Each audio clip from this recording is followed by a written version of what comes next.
মহান বিজয় দিবস উপলক্ষে মঙ্গলবার যশোরে অনুষ্ঠিত হয়ে গেল ঘোড়দৌড় প্রতিযোগিতা। নবান্নের ধান ঘরে ওঠার পর গেল 4 দশক ধরে বাগারপাড়া উপজেলার ইন্দ্রা গ্রামবাসী এ আয়োজন করে আসছে। পিতৃপুরুষদের ঐতিহ্য টিকিয়ে রাখতে ইন্দ্রা গ্রামবাসী গত 4 দশক ধরে নবান্ন উৎসবের আয়োজন করে আসছে। উৎসবে প্রধান আকর্ষণ হিসেবে থাকে গ্রাম বাংলার ঐতিহ্যবাহী ঘোড়দৌড় প্রতিযোগিতা। চলতি বছর মহান বিজয় দিবসকে কেন্দ্র করে সে আয়োজন করেছে গ্রামবাসী।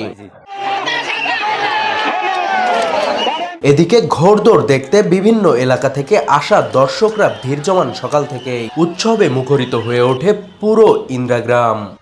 বিজয় দিবস উপলক্ষে একটা ঘোড়দৌড় প্রতিযোগিতা করা হয়। এবার বছর হচ্ছে, প্রত্যেক বছরই হয় কম বেশি। এই ঐতিহ্যবাহী ঘোড়াদৌড় দর্শকের আনন্দ দেওয়ার জন্য। এই ঘোড়দৌড় আমাদের এই ইন্দিরা গ্রাম ও অত্র এলাকার লোকের একটা আনন্দ উৎসব। এই ঘোড়দৌড় উপলক্ষে অনেক আত্মীয় স্বজন এখানে আসেন। ঐতিহ্যবাহী ঘোড়দৌড় ইন্দ্রা কয়েরবটতলা আমরা দীর্ঘদিন দিয়ে আসতেছি বাপ-দাদার আমল থেকে। আজকেও আমরা ছেলে পেলে আমরা তাদের ঐতিহ্য ধরে রাখিছি। সেখানে অংশ নিতে দূর দূরান্ত থেকে সোয়ারীদের নিয়ে আসেন স্থানীয়রা। চলে 2-3 দিন ধরে প্রস্তুতি পর্ব। ভাই বহুত জায়গা দাঁড়াইছি, কত জায়গার নাম খাবো। ওই মন্দিরামপুর, কেশবপুর এই লাইনে দাঁড়াই ভাই। হ্যাঁ, আপনার মাগুরার লাইনে দাবলাই, মেলা জায়গা দাবলাই পুরা। নড়ালে হ্যাঁ, নড়াল লাইনে দাবলাই, বুঝেছেন। আমরা এই তোমাতে 20-25টা প্রাইজ পাইছি। গত বছর আপনার 11টা মাঠ দাবলাইছি, 9টা মাঠে আমরা পুরস্কার পাইছি, খালি 2টা মাঠে পাইনি। আর এবার মাঠে মনে করেন যে শুরু করছি 2টা মাঠ।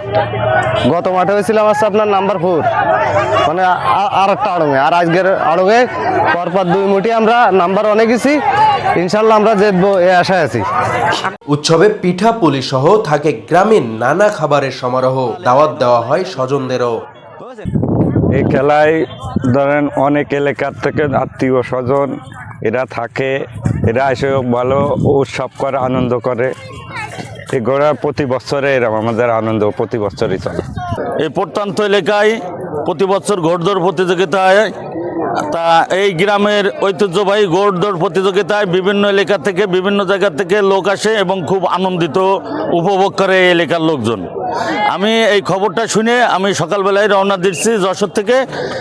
এখন এসে একটি দাবড় দেখলাম এই মাত্র।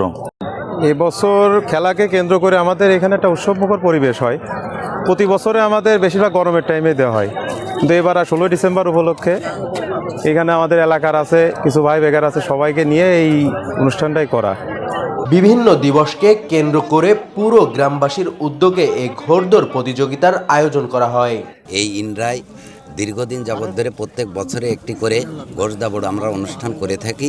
আমাদের পূর্বপুরুষরা করে এসেছে, সেই আলোকে আমরা প্রত্যেক বছরই এই ঘোড়দৌড়টা এইখানে আমরা দিয়ে থাকি। দিনব্যাপী এই প্রতিযোগিতায় এবার বিভিন্ন এলাকা থেকে 32 জন প্রতিযোগী অংশ নেন। সুবর্ণভূমি ডেস্ক, যশোর।